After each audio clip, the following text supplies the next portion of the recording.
Yuk, sip. Mudah-mudahan masuk. Up. Aduh. Balik mak nak nampak. Pasang kuih.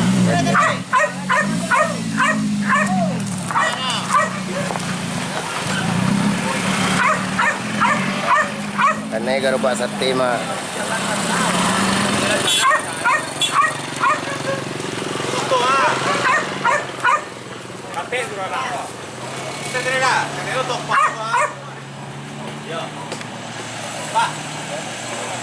Garubak Bang Surya.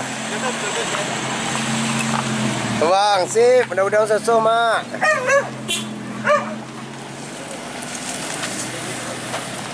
Ayo mak, mudah-mudahan susu mak. Sip. Terima kasih mak. Makan satu kilo tu. Hah? Wah, yo kau. Nah, itu tanda orang jual lapangan tu. Biasa je tengah. Kalau ada tanda-tanda itu cepet di itu. Mudah-mudahan. Mudah-mudahan murah rezeki Bang Surya. Sehat selalu. Jangan pakai asisten lo lai. Setruk kau.